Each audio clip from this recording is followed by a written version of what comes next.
A graça e a paz em nome do Senhor Jesus, amém? Podem se assentar, por favor. Os auxiliares diáconos estarão recolhendo os cálices. Você foi abençoado nesta manhã?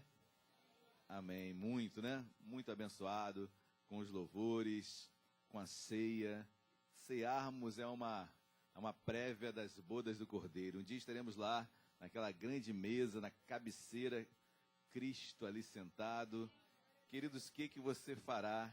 O que você irá fazer?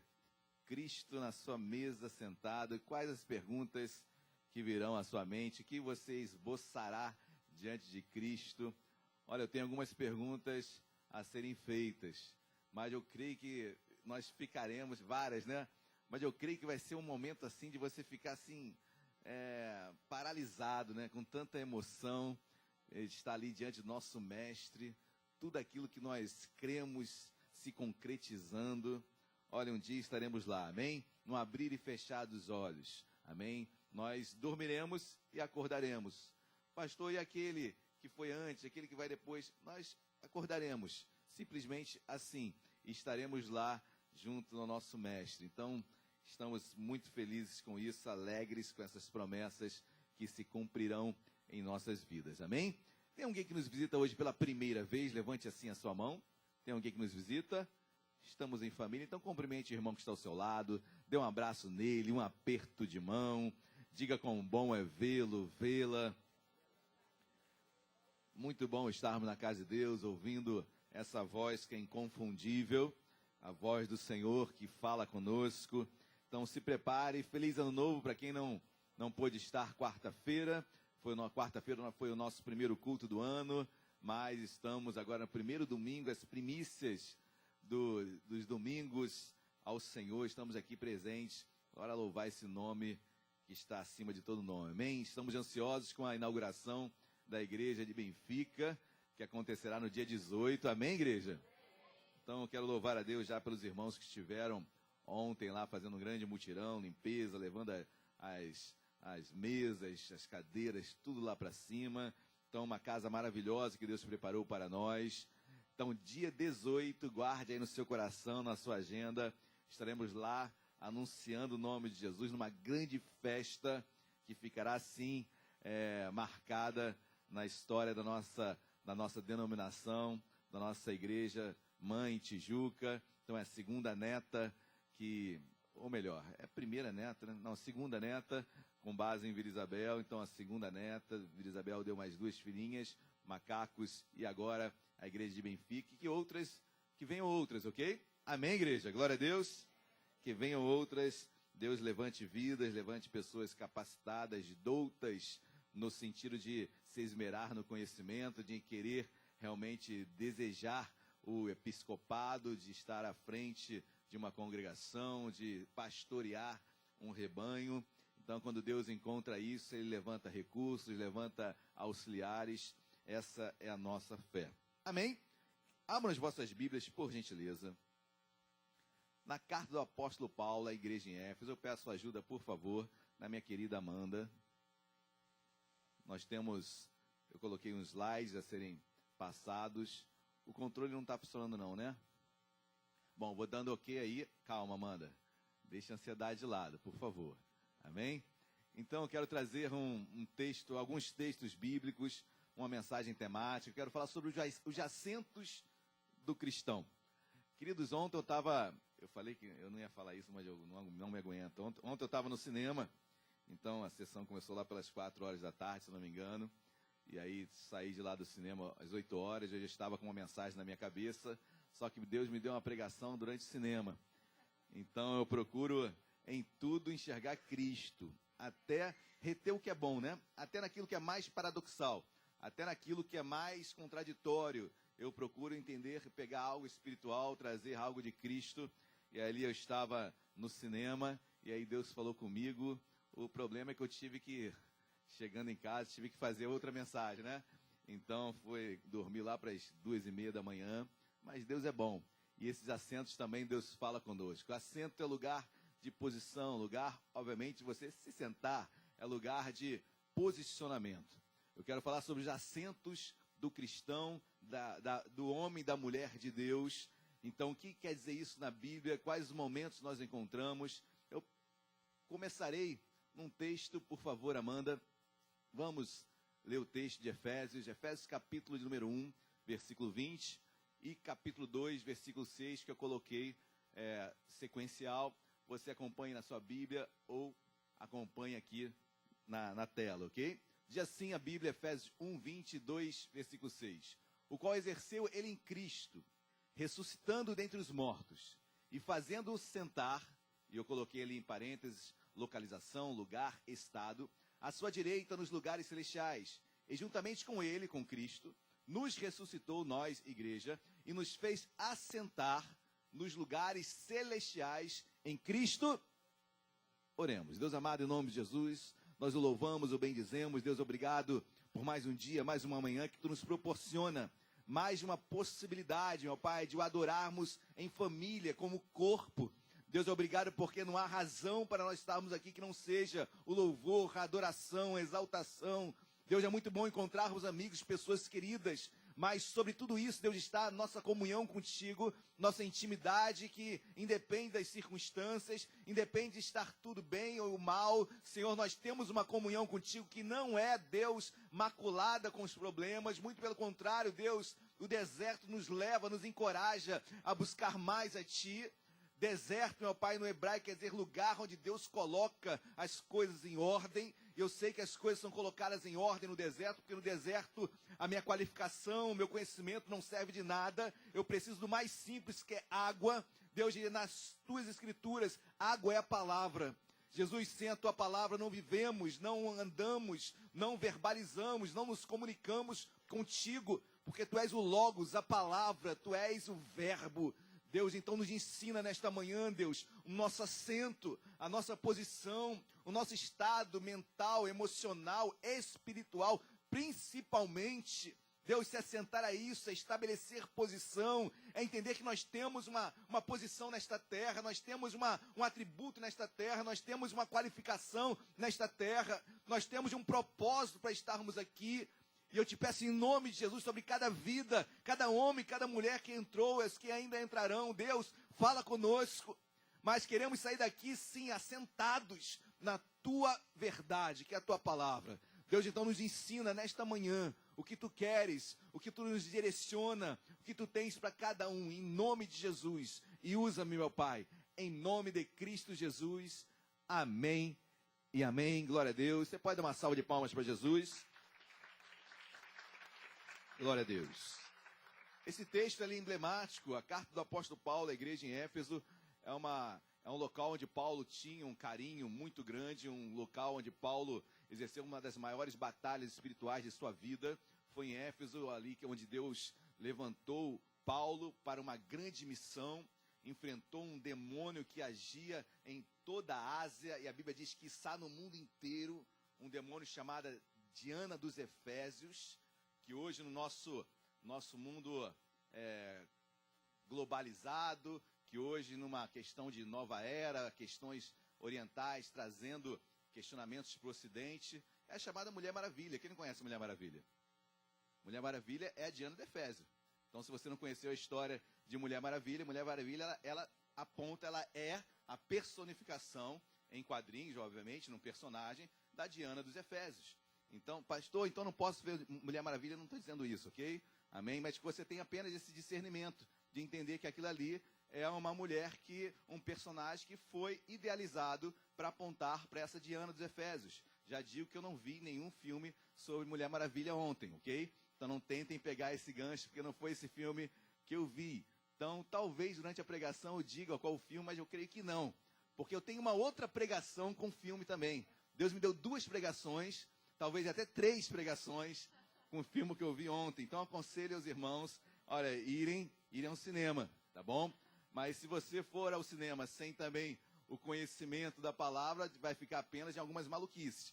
Mas você consegue enxergar Cristo em alguns momentos, retendo o que é bom. Mas quando Paulo escreve essa carta aos Efésios, ele descreve uma natureza espiritual, um entendimento espiritual tremendo, porque a Bíblia diz que Jesus está sentado à destra do Pai, nos lugares celestiais, e juntamente com ele, nós, eu, você, cada um de nós, nos ressuscitou, juntamente com ele, nos ressuscitou e nos fez, ou seja, já foi feito, passado, ao que já foi realizado, e nos fez assentar. Enquanto você está sentado nessa poltrona, o seu corpo físico muito belo, muito bem aconchegado, numa poltrona muito boa, saiba que você também, nesse exato momento, está sentado nos lugares celestiais com Cristo. Isso é um mistério, queridos, mas quer dizer que tudo que acontece nessa poltrona aqui, antes aconteceu lá em cima.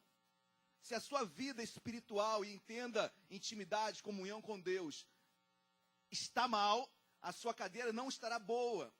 E a cadeira estar boa não quer dizer que as coisas estejam acontecendo ou não acontecendo. Mas a minha referência espiritual, eu estou assentado nos lugares celestiais com Cristo Jesus. Amém, igreja? Glória a Deus. Você está. Você tem recebido de Deus. Você tem ouvido Deus. Deus tem falado contigo. A sua posição é celestial. É uma herança que Deus nos deu. Nós estamos lá sentados. É difícil compreender isso? Nem tanto. Porque eu falo com alguém que eu nunca vi.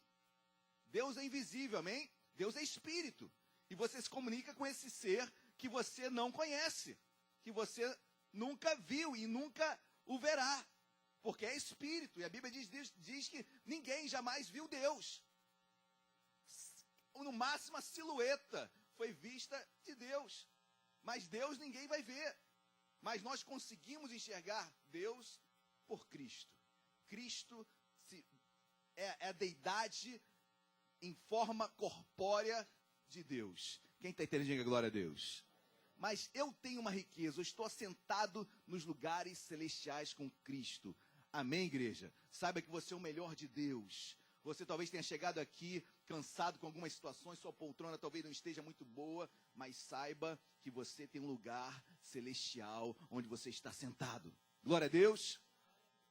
Eu vim de uma igreja onde a pessoa que não era batizada, ela podia ceiar, né?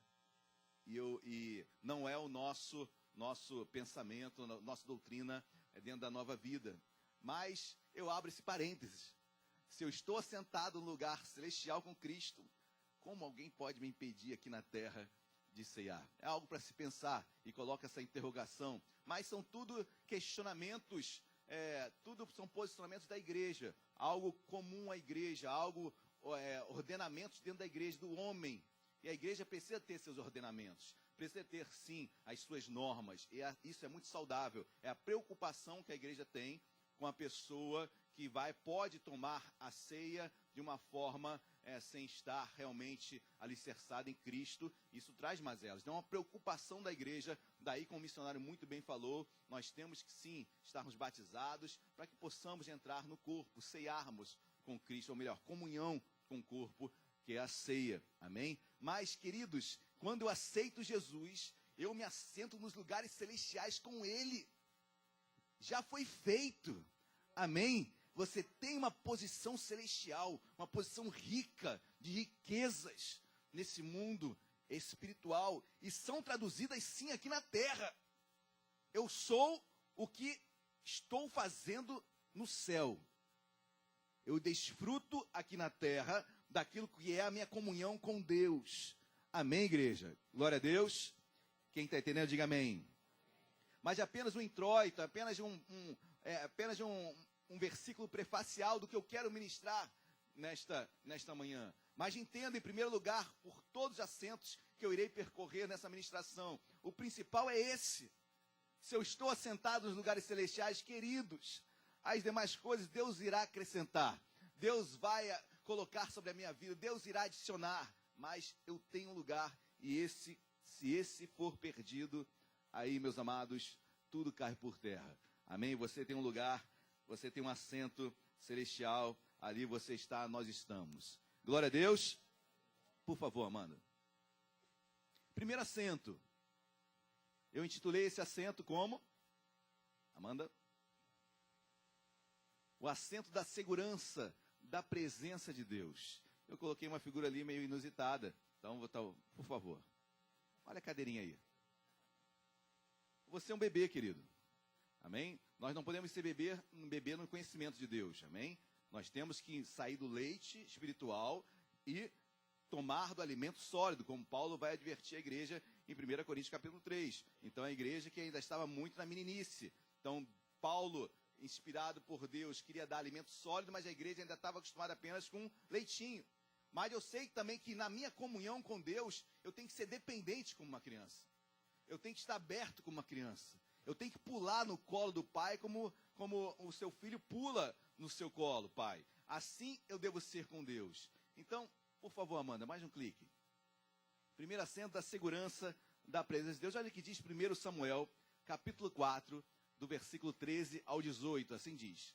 Quando chegou, Eli estava sentado numa cadeira. Numa cadeira, ao pé do caminho, olhando como quem espera. Eli era o sacerdote na época, porque o seu coração estava tremendo pela arca de Deus. Houve grande morticínio entre o povo. A arca de Deus foi, ao fazer ele menção da arca de Deus, caiu Eli da cadeira para trás, e quebrou-se-lhe o pescoço e morreu. Queridos, nessa passagem, eu não pude botar o versículo todo, mas os filhos de Ofni e Finéias morreram também. Os filhos de Eli morreram também nessa batalha. Uma batalha que Israel enfrentou contra os filisteus, e eles foram derrotados. Não apenas seus filhos morreram, os filhos de Eli, mas também a arca foi tomada. E quando Eli, o sacerdote, tem a notícia que a arca foi roubada, foi levada pelos filisteus, queridos, a Bíblia diz que ele cai da cadeira, quebrou-se o pescoço e ele morre. A arca da aliança na Bíblia representa a presença de Deus. Ficava no lugar santíssimo. Depois do santo lugar, atrás do véu, no santíssimo, ficava a arca da aliança que representava a presença de Deus. Queridos, quando eu olho para essa cadeira me aponta para a presença de Deus. Quando a arca se cai, quando a arca, melhor, é roubada, Eli morre. Cai dessa cadeira e quebra o seu pescoço.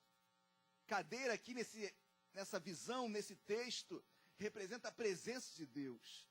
Quando eu a perco, queridos, eu morro espiritualmente. Se há algo que eu não posso deixar na minha vida nunca, é a presença do Senhor. É a maior riqueza que eu posso ter nesta terra, é a comunhão com o Pai. É a certeza que Deus está comigo. Quando isso se perde, a cadeira cai, eu morro. Eu posso estar muito bem na terra, mas espiritualmente morto. Meu lugar celestial cai por terra. Cadeira da presença a tal ponto, eu me lembro da passagem em Êxodo capítulo 33, quando após um evento trágico dentro de Israel, dentro do povo judeu, onde Moisés sobe ao Sinai e demora, e Arão, seu irmão, ao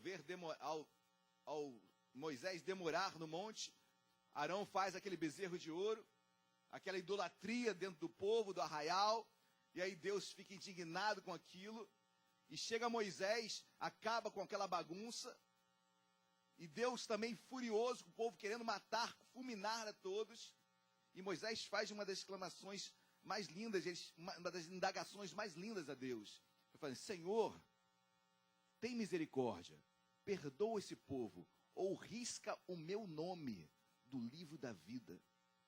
Moisés falou, olha, que eu saia do livro da vida, mas poupe esse povo. E Deus continua a história como se não estivesse dando muito ouvido. Moisés, bola para frente, vamos.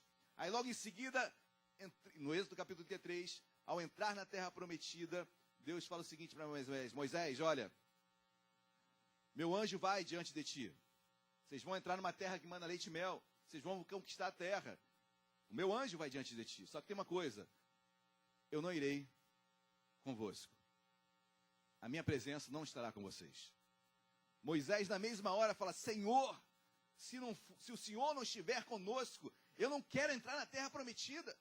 Sem a tua presença, eu não quero milagre. Sem a tua presença, eu não quero isso e aquilo que eu sonho. Sem a tua presença, nada tem sentido. A cadeira da presença de Deus, querido, quando ela se perde, quando a arca é roubada, ele morre. E isso é a maior riqueza que nós podemos ter. Essa cadeira não pode ser perdida nunca em nossas vidas. Amém, meus amados? Talvez você esteja hoje aqui, a sua cadeira esteja ferida. Talvez o seu posicionamento, seu estado, e cadeira é tudo isso. Posição, localização, estado emocional, estado espiritual. Talvez você esteja abatido. Meu querido irmão, minha querida irmã, não perca a presença de Deus. Não deixe que isso abale a sua vida com Deus. É claro que nós nos abalamos e nos entristecemos, mas, Senhor, eu creio nas tuas promessas. Senhor, minha cadeira não vai quebrar, eu não vou cair, eu não vou perecer, porque a tua presença está comigo. Glória a Deus, igreja. Amém ou não amém? Primeira cadeira, a cadeira da presença de Deus. Deus é o nosso refúgio, amém? É a nossa segurança. Quando eu vejo aquela cadeirinha e botei a figura, a imagem da cadeirinha de segurança de uma criança, sou eu, você, somos todos nós. Com a presença de Deus eu me sinto seguro. O Senhor é o meu refúgio, minha fortaleza nas tribulações. Não temerei mal algum. Salmo 46. Não temerei mal algum. Amém, meus amados? Glória a Deus. Próximo, por favor, Amanda. Segundo assento, o assento do estudo da palavra. Isso é posição, né? Isso é estado, isso é ideologia, isso é expectativa, isso é o que eu desejo. Quando eu leio esse assento, quando eu vejo essa cadeira, da mesma hora você fala, é escolar, não é? Ou seja, é de estudo, é de alguém que está se aprofundando. Eu vejo isso na Bíblia. Eu vejo esse assento para o cristão também. Não há como eu ter intimidade com Deus, não há como eu ter comunhão com Deus sem conhecê-lo. Ninguém é íntimo de alguém sem ter conhecimento sobre a vida dele ou dela. Olha o que diz a Bíblia, por favor, Amanda. Segundo livro de Reis, capítulo 4, do 8 a 10, diz assim: certo dia, passou Eliseu por Sunem, onde se achava uma mulher rica. Ela disse a seu marido: vejo que este que passa sempre por nós é santo homem de Deus. Façamos-lhes, pois, em cima, um pequeno quarto, obra de pedreiro, e ponhamos-lhe nele uma cama, uma mesa, e um candeeiro. Quando ele vier à nossa casa, retirar-se-á para ali. Interessante que essa mulher rica, ao ver o homem de Deus passar ali constantemente, ela entende que seria bom fazer uma casa que a Bíblia diz, uma cama, uma mesa, uma cadeira e um candeeiro. Uma mesa, uma cadeira e um candeeiro para iluminar aquilo que ele estava lendo na sua mesa. Quando eu leio e me debruço sobre isso, eu vejo que essa cadeira é uma cadeira de leitura, é uma cadeira de estudo, é uma cadeira de um homem de Deus, mas que se debruçava sobre a palavra.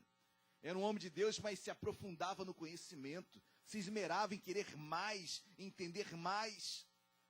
Meus queridos, quanto menos conhecimento da palavra, mais misticismo entra em nossas vidas. Quanto menos conhecimento da palavra, menos discernimento tu terás sobre aquilo que acontece no mundo espiritual. Quanto mais conhecimento você tem de Deus, mais você está protegido das vãs doutrinas, mais você está protegido das seitas, das heresias, que são muitas, queridos. Dentro das igrejas evangélicas, inclusive, inúmeras. Mas se eu estou aprofundado na Bíblia, eu me torno como aquele crente de Bereia, que quando Paulo pregava, os crentes de Bereia questionavam, melhor, indagavam, procuravam na palavra, se aquilo que Paulo estava pregando condizia com o que estava escrito na palavra. Quando eu prego, qualquer um que suba nessa tribuna, querido, você tem toda a autoridade de confrontar com a palavra de Deus. Se algo não estiver de acordo com a palavra de Deus, você também tem toda a autoridade de indagar quem está aqui pregando. No momento certo, na hora coerente e conforme for com outras pessoas, mas você tem toda a autoridade. Isso o protestantismo ganhou, isso Lutero ganhou por nós, para nós. Acesso à leitura, saiu a leitura só do latim, do padre que fazia a missa de costas para o povo, e o povo tinha que ser leigo. Quanto mais leigo o povo fosse, mais massa de manobra seria. Assim, o protestantismo, Martinho Lutero, quebra essas barreiras, entre outros, Calvino, traduzindo a Bíblia para o seu idioma, fazendo com que o povo conhecesse mais a palavra. Amém, igreja? Isso é o maior ensinamento, essa cadeira que eu tenho que ter. Onde está a sua cadeira de estudo? Ah, pastor, está aqui no culto de quarta e domingo. Já é uma boa, mas é pouco, querido. É pouco. É muito pouco. Onde está a sua cadeira de estudo? Onde você lê a palavra de Deus? Eu, quando vou ler, gente, eu já bagunço a casa toda. Porque eu começo num lugar e termino lá no último. Então os livros ficam, a Luciana, os livros pela casa. Mas, queridos, tem que ter posição de estudo. Tem que ter tempo para estudo. Que seja madrugada. A madrugada é uma criança, querido. Você, antes de conhecer Cristo, você virava à noite bagunçando e fazendo isso e aquilo. E acordava às 6 da manhã para trabalhar. Mas o crente, quando se converte, é tudo difícil, é tudo muito trabalhoso. Como é que eu vou trabalhar amanhã? Como é que eu vou acordar cedo? Misericórdia. Misericórdia. Que Deus nos dê força, revigore o nosso ânimo, o nosso vigor, em nome de Jesus. Temos muita obra para fazer, e essa obra, ela se debruça pelo conhecimento, pela palavra de Deus. Seu assento hoje, nesta manhã, querido, é um assento escolar, de estudo. Pare para estudar a palavra, leia não apenas como um livro, mas que você fique o dia inteiro num capítulo, num versículo, mas leia, estude, se aprofunde. E Deus vai usá-lo, Deus vai abençoá-lo, Deus vai falar contigo, Deus vai trazer a memória, você vai olhar para uma árvore e vai entender que ali tem Deus. Deus vai falar contigo. Deus vai falar contigo. Nem que seja num... Qual o nome agora da ministra que conversou com Deus em cima de uma... Da goiabeira. E eu creio, querido, glória a Deus por isso. Deus fala onde Ele quiser. Deus falou com Moisés numa sarça ardente. Deus fala da forma que Ele quiser, na hora que Ele quiser, da maneira que Ele quiser. Deus fala. Só que as coisas espirituais se discernem espiritualmente. Tem coisa que não adianta eu falar de coisas espirituais para uma pessoa que não é crente. Ele vai rir para mim. Ele não vai entender. Por isso que Paulo diz que as coisas espirituais se discernem espiritualmente. Então eu tenho que ter sabedoria até no que eu vou falar. No momento que eu vou falar, com quem eu vou falar e qual o meu público. Amém, igreja? Mas Deus fala, Deus abre a boca, Deus fala conosco. Eu tenho uma cadeira de estudo, eu tenho que saber. Infelizmente, queridos, não vou falar isso, deixa para lá. Mas eu tenho que estudar, temos que estudar. Enquanto estivermos nessa terra, estude, leia a palavra, se programe, faça uma agenda de estudo na sua casa, se aprofunde mais na palavra do Senhor e Deus vai abençoá-lo. Tenho certeza que conhecereis a verdade, e a verdade vos... Amém. Tenho certeza disso, querido. Lâmpada para os nossos pés, luz para os nossos caminhos. É a palavra de Deus. Salmo 119 vai dizer isso. Paulo vai falar, seu filho na fé, olha... Procure apresentar-te a Deus aprovado, como varão, como obreiro que maneja bem a palavra de Deus. Meus amados, eu fico impressionado com as pessoas que, não, está aqui a Bíblia, o versículo está aqui, e contextualiza. Não, mas esse versículo aqui é porque na história dizia isso, aquilo. Não, mas a Bíblia diz que as mulheres têm que ficar caladas. Calma, querido, você não entende a história. Você sabe que essa passagem foi escrita... em Corinto, você sabe o que era Corinto? Sabe a deusa que agia em Corinto? Você sabe que fala em... Ou seja, são tantas situações, quando Paulo fala para Timóteo que as mulheres têm que ficar caladas. Você sabe onde estava Timóteo? Timóteo estava dirigindo uma igreja em Éfeso. Sabe o que tinha em Éfeso? Deusa Diana. Sabe o que tinha deusa Diana? Como é que eram os cultos? As mulheres se prostituíam na porta de entrada do culto, do templo de Diana. As mulheres é que exerciam o ministério. As mulheres eram prostitutas cultuais.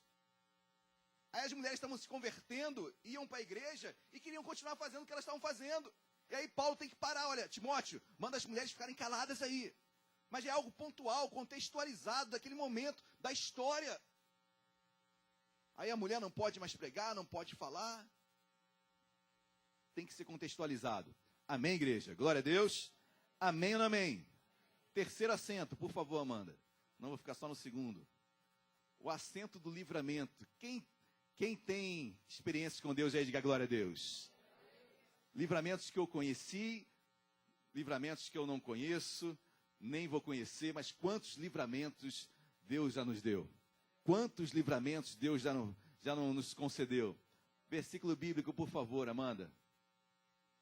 Você viu aquela cadeira vazia, né? Aquela cadeira, se alguém tivesse ali, algo poderia acontecer. Essa cadeira é vazia, é que Deus poupou esse homem de se assentar ali. Deus nos poupou de nos assentarmos em lugares onde sofreríamos consequências. Deus nos poupou de estarmos em lugares que sofreríamos algum mal. Deus nos tirou de momentos, de situações, porque Deus é bom.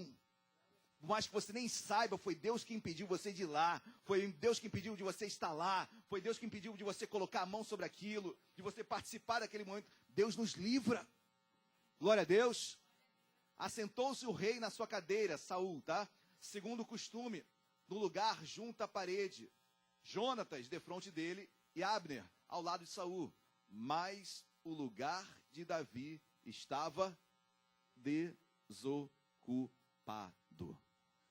Interessante, queridos, que era a festa da lua nova. Depois você lê o texto todo em 1 Samuel 20, 25. E era costume de Saul se assentar com seu filho, com Davi, para cearem, para jantarem. Mas nesse dia, exatamente, Jonatas fala o seguinte: Davi, não vem para cá, não senta à mesa, não vem estar com meu pai, porque meu pai está maquinando para dar cabo da sua vida. Mas faz uma coisa, espera um pouquinho aí, que eu vou sondar o meu pai, e se eu tiver certeza que meu pai deseja realmente matá-lo, eu darei um sinal para ti, e tu não virás para cá. Querido, e durante aquela ceia, Jonatas tem a certeza que Saul queria matar Davi. E Jonatas dá um sinal para Davi: Davi, não vem para esse lugar, não senta nessa cadeira, não vem para essa mesa. Queridos, Deus é bom, amém? Deus tem nos poupado de muitas coisas. Cadeira do livramento, Deus tem isso para nós. Se Davi estivesse aí, talvez ele estaria morto, morreria numa emboscada de Saul, do rei Saul. Mas Deus poupou, cadeira vazia, cadeira de livramento. Talvez você esteja aqui, mas pastor, eu queria tanto aquilo, era o meu sonho, eu me preparei, e você nem sabe que Deus estava livrando você, que aquilo não era para você. Deus tem uma outra porta, Deus tem outro lugar para você, melhor ainda, mais abundante, mais gracioso. Talvez não seja isso que Deus tem para você, pode ser o seu sonho, mas talvez não seja o de Deus. Talvez Deus saiba que você não vai saber administrar aquela situação. Então Deus o poupa, a poupa. Davi morreria neste lugar, mas a cadeira ficou vazia, porque Deus a fez assim. Glória a Deus, igreja. Que Deus o livre, que Deus continue a nos livrar de todo mal, de toda mazela, de toda seta que voa de dia e de noite. Salmo 91 diz: 1000 cairão ao seu lado, 10.000 à tua direita, e tu não serás. Não seremos, em nome de Jesus. Se Deus não permitir, não seremos. Amém? Glória a Deus. Quarta cadeira, ou quarto assento, por favor, Amanda. O assento das obras, memória, legado, credibilidade. Eu botei uma cadeira ali já velhinha, mas ela aguenta o peso, queridos. Eu botei uma cadeira ali já castigada com o tempo, mas quando eu olho para essa cadeira eu falo: tem história isso, tem vida aí, tem tempo, tem caminhada, tem dores, tem tristezas, tem alegria, tem conquistas. Texto bíblico, por favor, Amanda. Lugar de assento, lugar de memória, lugar de obras, lugar de legado. Olha o que diz em Mateus 23, 2, 3. Texto tão conhecido, diz: na cadeira de Moisés, e guarde isso, na cadeira de Moisés se assentaram os escribas, ou seja, os copistas, né, quem copiava as escrituras, e os fariseus, os doutores da lei. Fazei e guardai, pois, tudo quanto eles vos disserem. Porém, não os imiteis nas suas obras, porque dizem não. Interessante que os escribas e os fariseus, na cadeira de Moisés, é muita afronta, queridos. Se assentaram, na cadeira de Moisés se assentaram os escribas e os fariseus. Na cadeira que tinha respaldo, na cadeira que tinha credibilidade, na cadeira que tinha legado. Moisés é um homem que deixou um legado, deixou uma história, deixou uma vida com Deus, deixou exemplo. Nessa cadeira os escribas e os fariseus bagunçaram, porque falavam e não faziam. Mas quando eu olho para essa cadeira de Moisés, que Deus coloca realmente fazendo um contraponto da hipocrisia, a cadeira de Moisés, o homem reto, o homem íntegro, o que fizeram dessa inteireza de coração. Os fariseus e os escribas adulteraram essa cadeira, tornando uma cadeira hipócrita. Mas, queridos, quando eu olho para essa cadeira de Moisés, eu vejo legado, eu vejo exemplo. Qual o teu legado, qual o teu exemplo que você tem deixado para os seus? Quando eu me assento nessa cadeira, eu quero deixar uma história. Queridos, se tem algo que me tira a concentração, se tem algo que me perturba, e eu creio que todo homem é assim, é quando nós erramos. E quando erramos e falhamos e sabemos que machucamos outras pessoas. Essa cadeira de Moisés me lembra isso, essa responsabilidade, esse exemplo deixado. Quando eu olho para esses assentos, e esse é o quarto assento, eu falo, Senhor, eu quero deixar esse exemplo. Eu quero que olhem para a minha cadeira velhinha e falou, ó, ali o Alexandre sentou, hein? Ó, passou um homem por aqui. Seja no seu trabalho, olha, o trabalho que ele fez foi muito bem feito. Olha, temos que seguir o modelo desse homem. Eu não falo só de igreja não, tá bom? Eu falo do seu trabalho secular, eu falo da sua família. Que meu filho fala, olha, que a minha filha fala, eu quero ter um marido igual ao meu pai. Que meu filho fale, eu quero ter uma esposa igual a minha mãe. Que eles possam olhar nos pais e se enxergarem como exemplo, com espelhos. Amém, igreja? Eu quero deixar uma cadeira lá em casa. Eu quero deixar uma cadeira aqui. Eu quero deixar uma cadeira no meu trabalho. Cadeira de lembrança, de legado, de exemplo. Meu querido, tempos passam, pessoas passam, mas credibilidade, se você perder, nunca mais você conquista. Guarde isso. O dia que você perder a sua credibilidade, você nunca mais conquista da mesma forma. Nunca, nunca mais. Alguns conseguem recuperar algo, mas igual era, nunca mais. Credibilidade não se retoma como era. Credibilidade é conquistada com o tempo. Demora. É exemplo. É admiração que é conquistada. E quando isso cai por terra, só Deus restaurando. Só Deus transformando. Quem é casal, quem já passou por alguma dificuldade com cônjuge, relações mais íntimas, sabe quão difícil é perdoar. Porque a credibilidade se rachou. E para retomar tudo isso, queridos, só Deus. E Deus faz isso, Deus cura, amém? Mas sempre vai ter algo no teu coração. No meio evangélico, alguns pastores caem, né? Infelizmente, você conhece histórias de pastores que caíram. Querido, tem que tratar o pastor e depois direcionar para outro lugar. Não tem como ficar. É difícil ficar no mesmo lugar. A igreja perdeu a credibilidade. Quando isso acontece, meus amados, essa cadeira de Moisés, ela foi corrompida pelos escribas e pelos fariseus, que tornaram uma cadeira hipócrita. Uma cadeira de referência. Uma cadeira que passou a ter nome, queridos. Uma cadeira que passa a ser nominada. É a cadeira de Moisés. Caramba! Que referência! É a cadeira do Flávio. Ele senta ali. Não é a cadeira, não, a cadeira, ele senta aí. Não. Ele deixou algo ali que permeou durante o tempo, passou épocas, passou história, e todos se lembram do legado dele. Amém, meus amados? Que possamos deixar isso para os nossos, em nome de Jesus, amém? Próximo assento, por favor. Muita coragem. Acho que só o missionário Flávio faria isso aqui. O assento da coragem. Querido, olha, eu não tenho tanta coragem assim realmente não. Fazer isso aí, que está na imagem, eu não faria não. Quem faria isso? Ah, tem uns malucos aqui. Fez várias vezes, né? Meu Deus do céu. Quem faria? Maravilha. Glória a Deus. Ai, meu Deus. Quero ver como é que fica o coração da Priscila, né?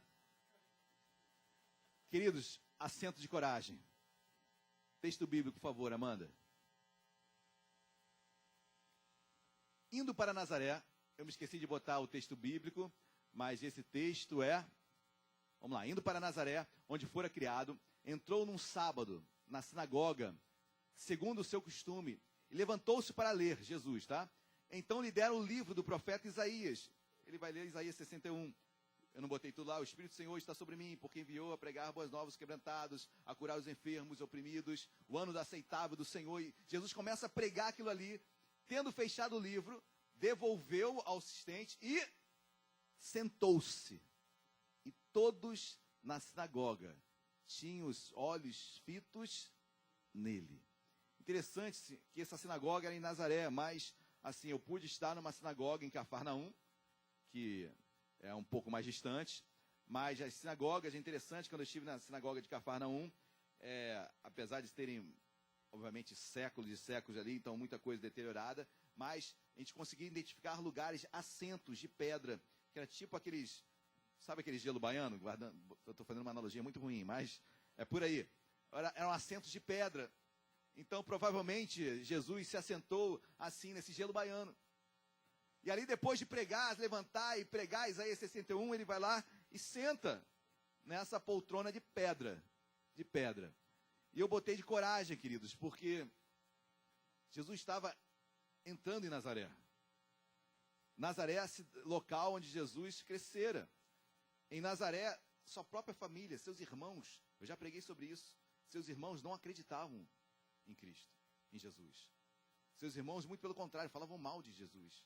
Por várias vezes quiseram que Jesus morresse. Eu já preguei sobre isso. Os familiares, com exceção de sua mãe, não criam nele. O povo da cidade é o filho de José. Ninguém cria. Mas Jesus, com uma coragem tremenda, ele entra na sinagoga em Nazaré e começa a pregar a palavra. Deram oportunidade para ele, queridos, ele começa a pregar. E ele começa a falar, hoje se cumpriram as escrituras. E ele se assenta e todos começam a fitar, vidrados nele. A continuidade do versículo vai dizer que tentavam matá-lo. Logo em seguida, não é o filho de José, e queriam matá-lo. Queriam expulsá-lo de lá. Mas que coragem. Quando olho para esse se assentar, quando olho para essa pregação, eu falo, Senhor, me dá essa coragem de pregar onde ninguém quer ouvir. De pregar num local onde as pessoas vão zombar e vão questionar. De pregar onde não creem. De pregar onde não querem ouvir. Mas Jesus se assenta ali, na sinagoga, em Nazaré, onde todos eram contrários a ele. Coragem. Paulo, quando vai explicar ao seu filho na fé também, 1 Timóteo, ele vai declarar, olha, não nos dê espírito de covardia, mas sim de poder, de moderação. Deus nos deu espírito de poder, amém? Não de covardia. Existe o medo, e o medo é natural, queridos. O verdadeiro amor lança fora todo. Você não tem medo, então? E aí, como é que ficou esse versículo agora? O verdadeiro amor lança fora todo. João fala isso, né? O verdadeiro amor lança fora todo. E você tem medo? Não, pastor, sou um crente que não tem medo de nada. Sou um crente inabalável. Eu não tenho medo de nada. Então atravessa a rua sem olhar. Existe um medo natural do homem, que é algo bom que Deus fez, queridos. Senão eu ia pular do Corcovado, por exemplo, sem nada. Mas existe um medo natural. E o medo me faz... E quando o verdadeiro amor lança fora todo medo, obviamente, é um medo que nos aprisiona. É um medo que nos traz covardia. É um medo que não nos prende a encaminhar. É o medo que afrontou os 10 espias. E não os 2, Josué e Caleb, que estavam com medo, mas foram. Mas o certo é, queridos, que esse medo, tem um medo saudável, o medo, a parcela do medo que é boa. Porque quando eu tenho medo, eu confio em Deus. Quando eu tenho medo, fraco eu sou e me torno forte. Quando vem o medo, ele não me segura, porque eu confio em Deus. E aí o verdadeiro amor vem, e aí Deus me leva, mas mostra a minha pequenez, eu humano que sou, e a confiança que eu tenho em Deus. Coragem. Certamente dá um frio na barriga, a adrenalina vai lá em cima, tem toda a questão, né, fisiológica envolvida, mas coragem. Jesus entra na sinagoga e prega em meio a um povo que não queria ouvir. Eu quero me assentar, queridos, nesse lugar de coragem. Amém? Sua posição é uma posição de coragem, em nome de Jesus. Glória a Deus. Próximo assento, Amanda, por favor. o sexto. E o sexto assento eu vou usar a contrário senso, ok? Eu vou usar o contrário para ter um ensinamento. Então, o assento da humildade. Quando eu leio isso, não tem humildade nenhuma, né, gente? É um trono. Por isso que eu estou falando, eu vou pegar o ensinamento contrário. Eu vou pegar o contrário dessa soberba. E esse assento do cristão é um assento da humildade, um assento de... Versículo bíblico, por favor. Nós conhecemos tão bem. Ezequiel 28, 2 diz: Filho do homem, dize ao príncipe de Tiro, personificando, apontando para Satanás: Assim diz o Senhor Deus, visto que se eleva o teu coração e dizes: Eu sou Deus, ou seja, acima, sobre a cadeira de Deus, me assento no coração dos mares, e não passas de homem, não és Deus, ainda que estimas no teu coração, como se fora o coração de Deus, já apontando para Satanás, que queria ter a sua cadeira acima da de Deus, soberba. E eu quero pegar um ensinamento contrário, a cadeira da humildade, de entender que eu sou dependente. Humildade não é problema de dinheiro, tá, gente? Não é porque a pessoa está passando por problema financeiro que ela é humilde. Não. Isso é problema de dinheiro, financeiro. É outra coisa, pobreza. Tá? A pessoa pode ser rica e humilde. A pessoa pode ser pobre e soberba. Conheço os dois polos, você também conhece tão bem quanto eu. Mas o certo é que humildade quer dizer dependência de Deus. Eu dependo, rico ou pobre, eu dependo de Deus. Careço da glória de Deus. Tem um texto lindo que nós trabalhamos no último grupo de vida de casais, que está em Filipenses capítulo 2, creio eu, onde diz que considerai cada um superior a vós mesmos, a si mesmo. Considerai cada um superior a si mesmo. Eu tenho que considerar um missionário superior a mim, e ele tem que me considerar também superior a ele. Se cada um considerar o outro superior a si mesmo, todos dependerão uns dos outros. Se eu considerar o irmão que está do lado superior a mim, eu vou depender dele. E vice-versa, ele vai depender de mim. Isso é igreja. Isso é igreja. Isso é depender uns dos outros. Isso é ser humilde. É você chegar no seu trabalho e considerá-lo. Preste atenção. Não é que ele seja superior a você. Eu o considero. É diferente de ser superior. Eu o considero. Eu me coloco. Naquele momento, eu entendo que ele está superior a mim, porque eu tenho que depender dele. Ninguém anda sozinho. A igreja não anda sozinha. Ninguém consegue caminhar e ter vitória nessa terra sozinho. Isso é soberba, mas a cadeira da humildade me faz depender e ajudar, precisar uns dos outros. Talvez precisemos escutar mais uns aos outros. Talvez eu esteja vendo pessoas super sobrecarregadas, trabalhando pra caramba, as pessoas se esforçando, as pessoas lutando. E eu? O que eu estou fazendo? Já se colocou no lugar dela? Já procurou saber se o fardo que deve ser leve está pesado? Já procurou saber se a carga que ela está levando está sendo uma sobrecarga, em vez de levarmos a carga uns dos outros? Quem está entendendo, diga amém. Cadeira da humildade. Se coloca, querido. Inferior. Entenda que ele é superior a você. Considere-o superior a você. Peça algo a ele. Peça ajuda. Difícil. Tem gente que não pede ajuda, querido. Não pede ajuda. Está passando um perrengue, mas não pede ajuda. Está caindo a casa por cima da cabeça, mas não pede ajuda. E tem outros que são muito bons realmente. E deixam de aprender com outros.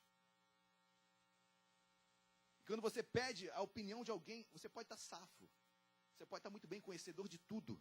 Mas quando você pede a opinião de alguém, querido, que porta linda você abre.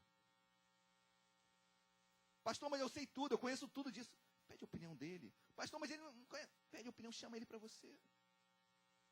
Chama ele para participar. Chama ele para estar do seu lado. Talvez você se surpreenda. Quem está entendendo? Diga glória a Deus. Não vai me acrescentar nada. Essa aqui eu domino. Talvez você até domine. Talvez não acrescente nada mesmo. Mas você abriu uma porta linda Pelo menos para ele serviu para caramba. Considere cada um superior a si mesmo. Você vai ver Deus te honrar, Deus te abençoar, Deus o agraciar, Deus o levantar, Deus abrir portas. Isso é amor, queridos. Tudo que eu estou falando aqui, eu estou falando de amor. Estou falando de igreja, estou falando de unidade. Glória a Deus. Amém ou não amém? Próximo assento. O assento da santidade também. Vou pegar um contrário senso, tá bom? Vou pegar um ensinamento ao contrário. Cadeiras quebradas, muitas cadeiras quebradas. Muitas cadeiras quebradas. O assento bíblico, o texto bíblico, por favor, Amanda. Mateus 21:12. Tendo Jesus entrado no templo, expulsou todos que ali vendiam e compravam. Também derrubou as mesas dos cambistas e as cadeiras dos que vendiam. Tudo foi quebrado. Queridos, o câmbio ali no templo era tão grande, ali ao redor do templo era tão grande, que se você chegasse com a sua pombinha para levar para sacrificar, não podia. Tinha que trocar ali, tinha que fazer como casa de câmbio. Não, tem a pomba, é essa. Não, mas eu tenho a minha pomba. Não, mas aqui é uma casa de câmbio, tem que trocar. A moeda é essa, é a pomba daqui. Você não tinha como ter relacionamento com Deus com aquilo que você tinha que passar por esse comércio. Não tinha como ter comunhão com Deus sem vender algo. Jesus vai lá e quebra tudo. Queridos, a nossa santidade não está à venda. Não está à venda. Você não precisa se corromper para ser amigo de A, B ou C, porque a tua santidade vale muito mais. Você não precisa se corromper para ter um dinheiro a mais. Não, porque a sua santidade está acima de tudo isso. Eu me assento à cadeira da santidade, é isso que Deus tem comigo. Eu quero me manter limpo. A igreja precisa manter limpa. Amém, igreja? Glória a Deus. Cadeira quebrada é sinônimo de vender aquilo que não está à venda. Que a nossa comunhão, a nossa santidade com Deus, nosso andar com o Senhor, não deixe que isso seja perdido na sua vida, em nome de Jesus. Amém? Nossa santidade não está à venda. 8º assento. Por favor, Amanda. É o 8º? Devo ter repetido o número. Vamos lá. 8º ou 7º, assento da perseverança. E eu botei ali uma cadeira de rodas, porque tem que ser muito perseverante.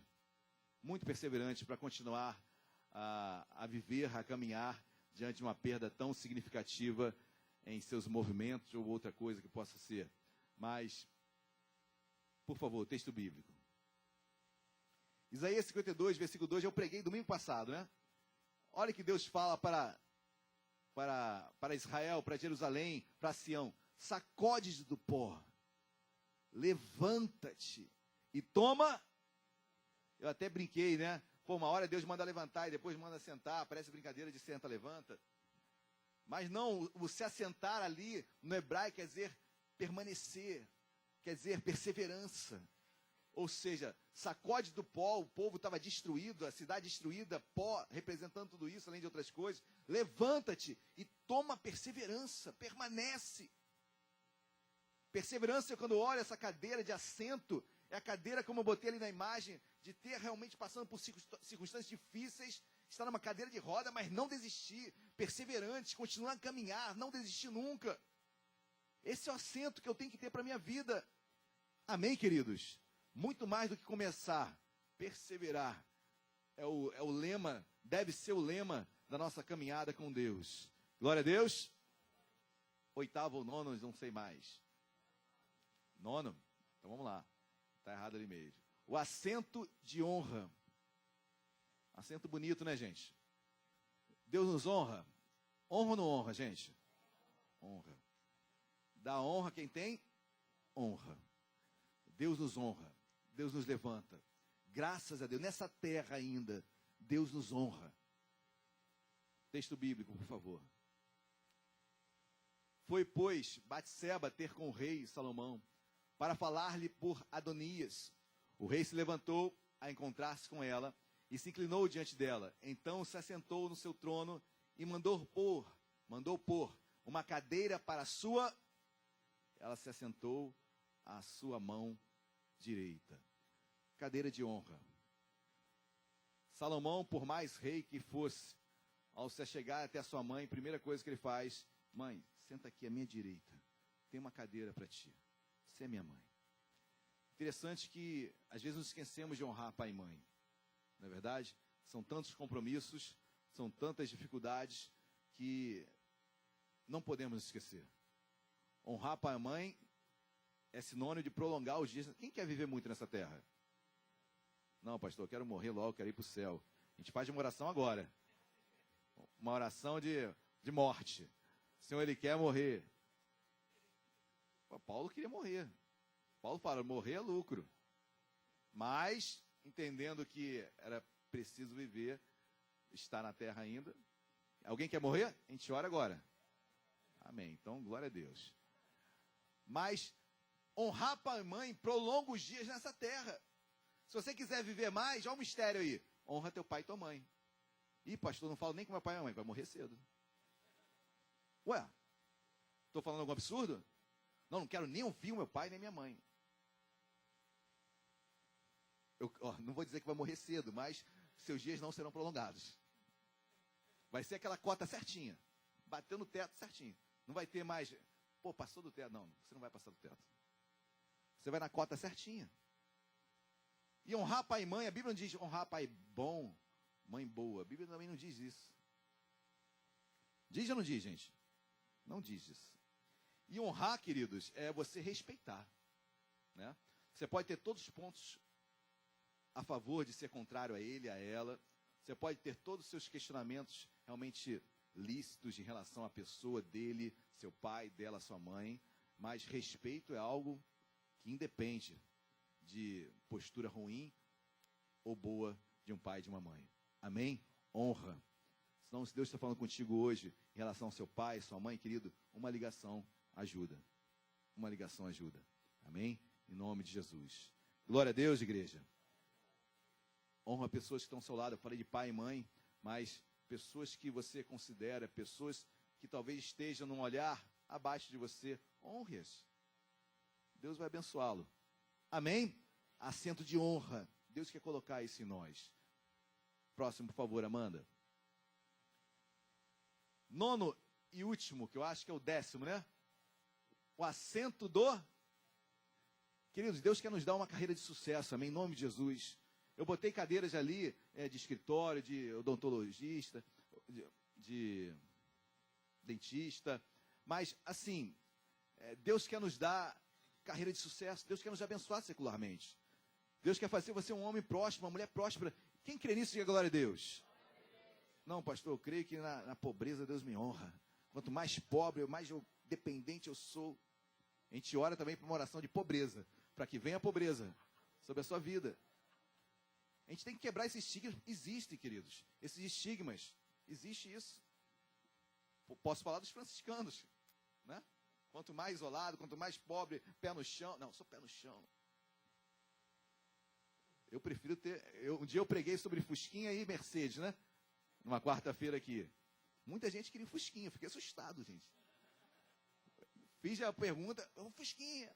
Tá certo que o Marcelo não tem carro, o Fusquinha tá bom para ele. Mas entre Fusquinha e Mercedes, meu Deus, as pessoas ficaram na dúvida. Gente, tira um pouquinho a auréola. Eu quero Mercedes. Se Deus vai me dar ou não é outra coisa, mas eu quero Mercedes. Deus tem sucesso para as nossas vidas nessa terra, em nome de Jesus. Oremos para isso, amém? Que a sua carreira seja abençoada, que seu trabalho seja abençoado, ministério também espiritual, mas o ministério também da sua casa, do seu trabalho, sejam abençoados. Assento de vencedor, nós somos vencedores nessa terra também. Glória a Deus. Texto bíblico para encerrar, por favor, Amanda. Ao vencedor, dar-lhe-ei sentar-se comigo no meu... Ah, não, que isso? É soberba. Ao vencedor, Jesus falando para João, lá na ilha de Patmos, diz: ao vencedor, dar-lhe-ei sentar-se comigo no meu, assim como também eu venci e me sentei com meu Pai no seu. Querido, tem um trono para você. Tem 12 tronos de um lado, 12 do outro. Tem tronos para a igreja, tem tronos para nós. Ao vencedor sentará no trono. Você vai vencer. Lembre-se, texto de abertura. Nos assentou nos lugares trono. Senhor, me dá uma cadeirinha mais ou menos aqui na terra, tá bom já. Não precisa ser trono, mas uma cadeirinha boa. Que Deus venha nos dar isso. Assim como no céu, Deus tem preparado trono para mim. Você, meu querido, você para o vencedor. Se é o vencedor, a Bíblia diz em Romanos capítulo 8 que nós somos mais do que vencedores em Cristo Jesus. Mais do que vencedores. Você é um vencedor, amém, querido? Não deixe ninguém ao abater, não. Ninguém abaixar a tua autoestima, não. Em nome de Jesus, creia que você vai conseguir. Estude mais, trabalhe mais, se esmere mais, tenha mais criatividade. Mas Deus tem lugar de honra. Deus tem lugar, sim, de sucesso, de vitória para cada um de nós. Que assim seja 2019, amém? Eu deixei para fechar com esse sentar, com essa cadeira de sucesso, porque seja qual for a tua área, querido, Deus vai trazer sucesso em nome de Jesus. Em nome de Jesus. Vamos colocar de pé. Quero chamar os irmãos do louvor. Deus trará sucesso para a sua vida. Aquilo onde você colocar as suas mãos, Deus prosperará. Onde a planta dos seus pés chegar, pisarem, santo será o lugar separado para você. É herança tua, herança nossa. Quem crê nisso, diga glória a Deus. Amém. Amém. Tem prosperidade. Durante muito tempo, queridos, nós não cremos na teologia da prosperidade. O que a teologia da prosperidade diz? Diz que o crente tem que ser rico. Que o crente não pode passar dificuldade financeira, senão ele não é crente. Isso é engodo. Né? Isso é engodo. A Bíblia diz que as igrejas da Macedônia eram pobres. E na sua pobreza, abençoaram. Ou seja, queridos, é tanto engodo, tanta mentira, tanto engano. Nós não cremos em teologia da prosperidade. Mas eu creio que riqueza, por exemplo, como diz Eclesiastes, riqueza é dom de Deus. Quem quer receber o dom de riqueza? Vamos explodir aqui, não é? Vamos pular para o cima do outro. Calma, gente, um de cada vez. Eu quero. Riqueza também é dom de Deus. Riqueza é dom de Deus. Me lembrei agora, tá dando. Eu tive, é hoje, me lembrar do Luciano. Lembrar do Luciano que é hoje. Nós estivemos lá em Teresópolis, há um mês atrás.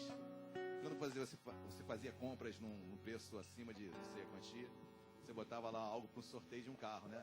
Eu estou esperando, é hoje, gente. É hoje, quem sabe sai um carro aí. Amém. Só a banda daqui disse amém, gente. Vou compartilhar esse sonho com vocês. Mas, queridos, em nome de Jesus, pastor, isso é jogo, é do diabo, querido. Pare para pensar, por favor, tá bom? Pare para pensar, eu não comprei para aquilo, não dei dinheiro para aquilo. Eu fiz uma compra e botei lá para ser sorteado. Então, Deus, oremos para isso. Se você quiser orar, também não ora, mas eu tenho orado por isso. E Deus sabe que eu vou ficar sem carro esse ano. Oh, seria maravilha isso. Glória a Deus, meus amados. Deus tem sucesso para nós. Deus tem sucesso para você. Deus tem porta aberta para você. Não desista não, em nome de Jesus. Não olha para trás não. Tem um horizonte lindo para você. Deus é bom. Deus é bom. Vamos louvar. Aleluia.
olhos fechados. Esse é o nosso Deus, caminho de milagres, no meio do deserto, caminho de milagres. Adora esse Deus, adoramos esse Deus que sara, que cura, que liberta. Querido, você tem um assento, você tem uma posição, você tem um estado espiritual. Saiba onde você está sentado, nos lugares celestiais com Cristo. Qual é o teu assento? Deus nos leva a ensinar, Deus nos leva ao ensino, ao estudo. Deus nos leva a um assento de vitória, Deus nos leva a um assento de coragem. Querido, tudo isso Deus tem para você, para mim, para cada um de nós. Um assento de sucesso. Nós cremos, meu Pai, um assento de livramento. Deus, obrigado porque eu poderia estar lá naquele dia. Poderia ser comigo, mas não foi. Deus é bom. Nós te amamos, Jesus. Obrigado pelo teu livramento, teu amor, tua condução. Deus de milagres. Deus que sara feridas. Talvez você esteja aqui no deserto, em meio a uma dor, em meio a aflição. Deus está aqui. Deus está aqui. E faz você se assentar, perseverando, confiando, acreditando, crendo. Se assenta, toma posição, toma posição. Deus o fez assentar nos lugares celestiais. Toma posição. Saiba quem você é em Cristo Jesus. Em nada intimidado pelos adversários. Se Deus é por nós, quem será contra nós? Jesus, obrigado, porque nesta manhã saímos renovados, assentados contigo. Deus, que lindo. Tu tens um trono a dividir conosco. Que lindo, Jesus. Tens um trono no qual nos assentaremos. Que lindo, Deus. Obrigado, Senhor. Mas eu sei que nessa terra também tem milagres. Eu te peço sobre cada um aqui hoje que está passando uma dificuldade, Deus, portas de emprego sendo abertas, curas sendo efetuadas. Deus, faz isso acontecer, prospera o teu povo nesta terra. A fé em Israel, a fé nesse lugar, a um povo chamado pelo teu nome, a um povo que crê em ti. Senhor, nos deu um ano de 2019 abençoado. Eu me assentei nesta manhã. Nós nos assentamos nesta manhã. Deus, e temos certeza que a obra que tu começas, tu terminas. Então aperfeiçoa essa obra, Deus. Abençoa o teu povo que aqui está nesta manhã. Abençoa aquele que recebeu esta palavra. Nós tomamos posse, Deus, cheios de fé, lugar e ano de se assentar. Nós te louvamos, meu Pai, em nome de Jesus. Amém e amém. Você crê nisso? Dê uma linda salva de palmas a Jesus. Dê um glória a Deus bem alto aí no seu lugar. Glória a Deus. Glória a Deus. Deixa o missionário Flávio estar ministrando nesse momento de dízimos e ofertas.